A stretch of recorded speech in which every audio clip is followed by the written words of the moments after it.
Silva's and Gladys' 2011 Ford Transit looked basic when they found it, but it came with a rare rooftop rack and a strong 2.5-liter engine, same one used in the Defender. 4 tons when fully loaded, still pulls like a champ. That original rack now holds 320 watts of solar, a paddleboard, and a view for breakfast. They added a deck and awning, plus mounted bikes straight to the ladder using budget parts from Amazon. Tested and survived Moroccan roads without a hitch. Side plug for 230-volt shore power. Water fill port easy to reach but not lockable, so yes, anyone could pee in their tank, and that is not ideal. Back doors open to outdoor storage, gas locker climbing gear, a pull-out bar, and hammocks. Outdoor shower built-in sun-powered, no curtain required. Inside, they installed a diesel heater for winter. Cheap model from China worked surprisingly well until they wired it to the wrong battery and drained it completely.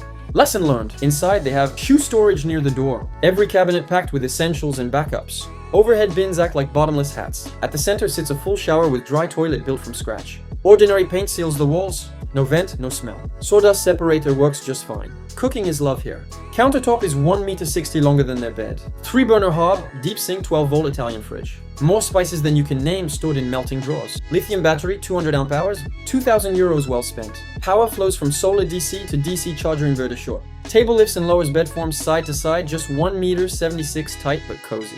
Projector plays movies on a wood world map. Not used often, but looks cool. Build added up to 24,500. Altogether around 33k. Time estimate was 6 months. Reality was a full year. Roughly 450 hours of late nights and problem solving. Watch the full tour on Alternative House YouTube channel.